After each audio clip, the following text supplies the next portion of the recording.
Père Jacques Delongeau, bonjour. Bonjour. Alors vous êtes président de la faculté Notre-Dame au Collège des Bernardins, c'est-à-dire que vous êtes très investi dans la formation des prêtres du diocèse de Paris. Merci de nous recevoir. Donc aujourd'hui nous allons parler de l'exhortation apostolique nouvellement parue du pape François. Et vous, alors en tant que professeur de théologie, justement sur la question notamment du mariage et de la famille, comment est-ce que vous recevez cette exhortation apostolique ? Forcément avec intérêt, c'est tout à fait un document extrêmement important. D'abord, ce qui m'a intéressé, peut-être le rappeler, c'est qu'il vient au terme de toute une démarche tout à fait nouvelle du synode des évêques, qui a eu 2 assemblées. Il y a eu en amont des préparations dans les paroisses, dans les communautés. Il y a des questionnaires qui ont été envoyés. Donc l'Église a vraiment participé très largement au travail donc synodal, cette démarche, ce chemin synodal qu'a voulu le pape. Donc il y a eu une assemblée en 2014, en 2015, avec des textes publiés à chaque fois, et maintenant le pape François, donc dans ce texte, dans cette exhortation qui d'une part reprend de larges extraits des rapports finaux des 2 assemblées du synode, et puis qui en même temps a aussi des chapitres entiers qui lui sont très personnels, et dans lesquels il cite notamment les catéchèses qu'il a données sur la famille. Donc c'est un texte très important. La précédente exhortation apostolique sur la famille à l'issue d'un synode daté de 1981 avec Familiaris Consortio de Jean-Paul II. Oui, alors est-ce que justement le pape François, il vous semble qu'il va plus loin que ses prédécesseurs, ou qu'est-ce qu'il apporte, quel est l'éclairage qu'il apporte Alors plus loin, je ne pense pas que ça soit dans ce registre-là. En tout cas, c'est sûr qu'il apporte quelque chose. Disons que la perspective est différente. Et manifestement, pour le pape François, la dimension pastorale est première. C'est-à-dire qu'il veut vraiment s'adresser aux personnes, aux couples, aux familles. D'ailleurs, c'est intéressant de noter que l'exhortation apostolique est adressée non seulement à tous les fidèles laïcs, mais aussi aux couples très précisément. Et vous avez un certain nombre de chapitres qui pourront être tout à fait utilisés dans les préparations au mariage, par exemple, dans tout le 4e chapitre, qui commence par une méditation sur l'hymne à la charité dans le chapitre 13 de la première épître aux Corinthiens. Donc ce qu'il apporte, c'est une démarche, c'est une approche, vous voyez, qui passe, on peut dire, au premier plan, plus que, par exemple, ça pouvait l'être dans Familiaris Consortio. Dans l'exhortation apostolique, quels sont les thèmes principaux qu'aborde le pape François ? Alors, il y en a beaucoup, mais je ne vais pas tout dire. J'insiste un peu sur ce grand chapitre 4, où vraiment il nous parle de ce qu'est l'amour. Vous savez que ça a été il y a eu tout un développement au long du XXe siècle dans la doctrine de l'Église sur la place qu'il fallait accorder à l'amour. La perspective au début du XXe siècle était principalement institutionnelle, juridique sur le mariage. Et déjà le pape Pie XI dans Casti Connubii accorde ce qu'il appelle une primauté d'honneur à l'amour, et il explicite le lien entre ce qu'on appelle l'amour et la charité, l'amour que Dieu communique dans l'Esprit Saint. Et donc le thème va être repris au Concile Vatican II, ensuite va être repris à nouveau par Jean-Paul II, largement.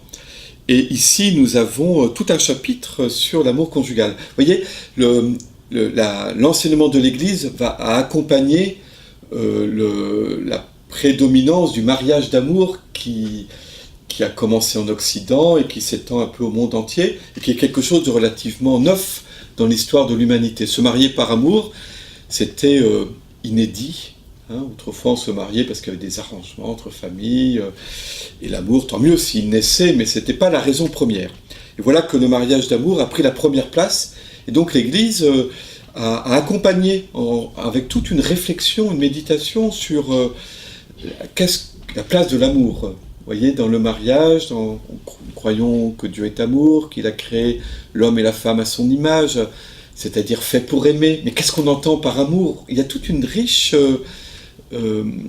toute une riche doctrine, un enseignement très riche de l'Église, qui s'est développé, déployé tout au long du XXe siècle sur ce thème. Et de ce point de vue-là, on a ici, d'un point de vue pastoral, voilà, qui se situe vraiment dans la continuité, toute une explicitation donnée au couple, voyez, sur ce qu'est aimer, dans un langage extrêmement concret. Voilà, le pape s'adresse vraiment au couple, donne des conseils, parfois très concrets, sur comment se conduire, se comporter pour aimer véritablement. Hein, ça, je trouve ça très, très beau. Au fond, il explicite d'un point de vue pastoral une doctrine qui a été développée au Concile Vatican II et puis par Jean-Paul II.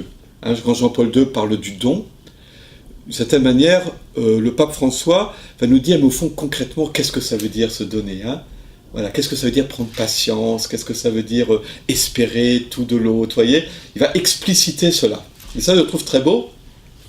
C'est qu'il va nous traduire en langage concret qu'est-ce que c'est donc que se donner comme le Christ s'est donné. Voilà. Et ça, en direction des couples. Oui, donc en fait, le Saint-Père s'attache à montrer la beauté de la vocation de la famille, oui. Au mariage. Et finalement, donc, dans l'exhortation apostolique, on peut trouver autant de conseils pour les pasteurs que pour les familles, que pour les couples. Oui, c'est surtout pour les familles et pour les couples. Hein. Donc vous avez tout ce grand chapitre sur l'amour, qui intègre d'ailleurs toute une considération sur la dimension, ce qu'il appelle l'amour-passion, la dimension affective, la dimension sexuelle de l'amour, qui est pleinement intégrée.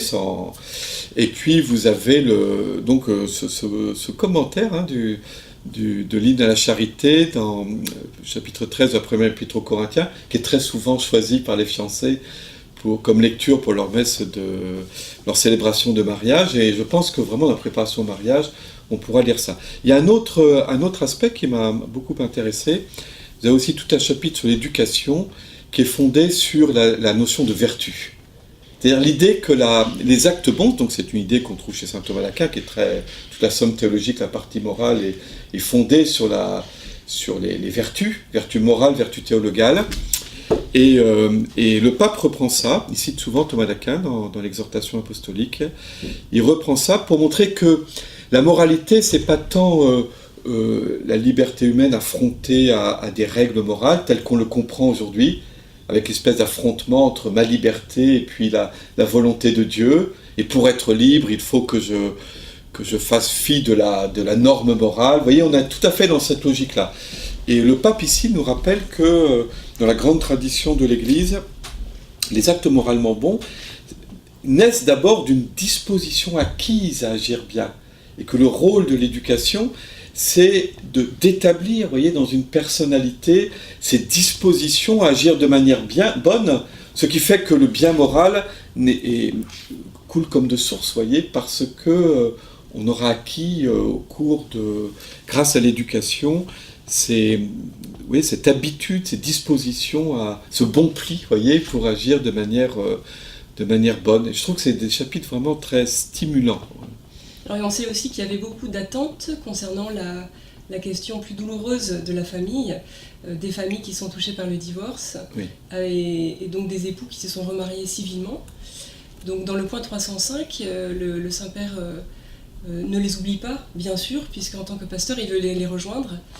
Et donc à un moment, il fait allusion dans une note au sacrement de l'Eucharistie, qui pourrait, dans certaines conditions, être considéré non pas, comme il le dit lui-même, comme la récompense des parfaits, mais comme un généreux remède. Oui. Alors, d'abord, ce que je voudrais dire, c'est qu'effectivement, on est très focalisé sur la question des personnes divorcées et remariées parce que ce sont des situations difficiles, douloureuses. Hein. Mais je crois que le pape n'a pas voulu, le texte ne change rien à la doctrine, qu'il s'agisse d'une doctrine morale ou canonique. Il n'y a pas eu, le texte ne dit pas désormais les divorcés remariés dans certaines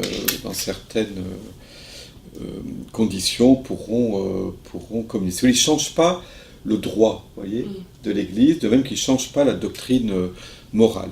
Mais ce que je voudrais dire, c'est il me semble que l'intention qui préside à ce texte, c'est d'abord d'éviter que les gens divorcent.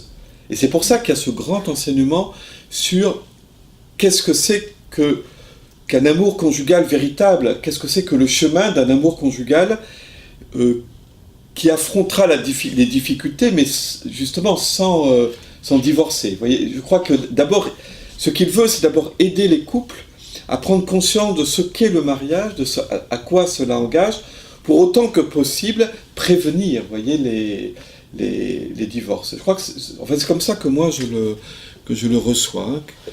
Je crois que c'est le premier point. Hein. Comment prévenir les divorces, hein. Et pour cela, à quoi cela engage de se marier? Qu'est-ce que c'est qu'un amour qui est véritablement venu à maturité? C'est la première chose. Hein. La deuxième chose, c'est que le pape se refuse à tout jugement. Hein. Je veux dire un jugement des personnes. Hein.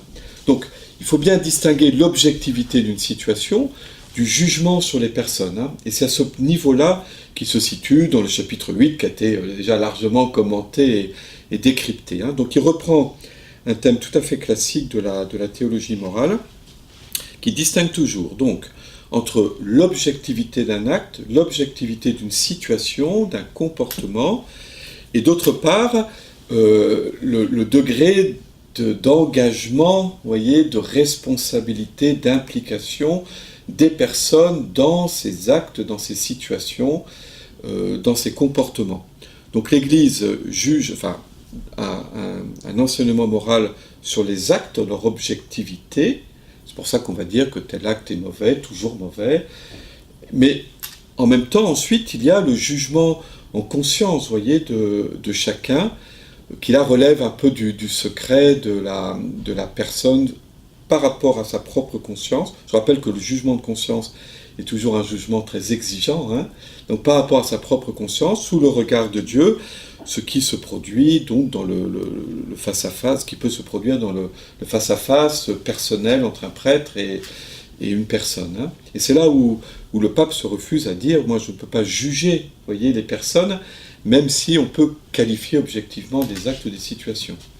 Oui, on sent que dans l'enseignement du Saint-Père, dans ses paroles, ses homélies, il est assez sévère avec les attitudes qu'il qualifie de pharisiennes, de ceux qui jugent dans la chair de Moïse. Et je pense que c'est vraiment une exhortation et pour les pasteurs et pour les fidèles. Mais à votre avis, comment est-ce que, justement, on peut être, tout en étant très fidèle à la doctrine, à la vérité, à l'unité de l'enseignement du Christ, eh bien, comment demeurer en même temps miséricordieux? Oui, l'attitude pharisienne, c'est l'attitude de celui qui, au nom de la loi, rejette celui qui est déclaré pécheur. Hein. C'est-à-dire, c'est l'attitude de celui, il y a les bons chrétiens, et puis sinon il n'y a que des impies, des mécréants, si vous voulez, qui iront en enfer, puis moi j'irai au paradis. Hein. Et c'est ça que Jésus fustige, et que le pape François fustige à la suite du Christ. L'attitude pharisienne, c'est se permettre de juger l'autre comme pécheur et de dire celui-là il est maudit de Dieu, ou il est rejeté par Dieu, alors que moi, je suis au contraire quelqu'un qui est juste aux yeux de Dieu. Hein. Donc ce que Jésus ne cesse de rappeler, c'est que chacun doit se reconnaître lui-même comme le premier pécheur avant d'aller accuser d'un doigt accusateur le frère. Hein. Et je pense que c'est ça vraiment que le pape François dénonce comme attitude. Hein. Celui qui, au nom de la loi, va rejeter celui qu'il indique comme un pécheur. Alors que la loi morale est toujours faite, c'est toujours un appel du Christ, si vous voulez. Comme chrétiens, nous ne croyons pas qu'il y a une loi simplement anonyme. La loi morale, c'est toujours un appel du Christ. Voyez, c'est un appel du Christ qui est adressé à l'homme, à la femme pécheur, que nous sommes tous, et comme un appel à la conversion. Ce qui veut dire que l'appel du Christ est toujours un appel à la sainteté, d'où l'exigence, voyez, et un appel aussi qui dénonce le mal, c'est-à-dire que la parole du Christ va dénoncer le mal. Le mal, c'est ce qui porte atteinte à la dignité de la personne humaine. Vous voyez, en soi-même, chez autrui, qui porte atteinte à la vérité de l'amour. Hein. Et donc, le Christ dénonce le mal. Mais s'il dénonce le mal et l'Église à sa suite, c'est pas pour enfermer le pécheur et le rejeter, mais c'est pour appeler à la conversion. Et je crois que le pape François se situe à ce niveau-là, vous voyez, cet amour du Christ pour tout homme, pour toute femme, appelé là où il en est, dans la situation qui est la sienne, à se mettre en route, voyez, et à progresser sur le chemin de la sainteté, le chemin du Christ. Il n'y a personne dont on peut dire, toi, parce que, je sais pas quoi, justement parce que tu es divorcé, remarié, tu es rejeté, tu n'es pas aimé de Dieu, tu Vous voyez, c'est ça que le pape ne cesse de redire, mais que Jean-Paul II disait aussi. Simplement, le pape François le met au premier plan. Voilà. Merci beaucoup, Père Jacques de Longeau. Voilà. Merci.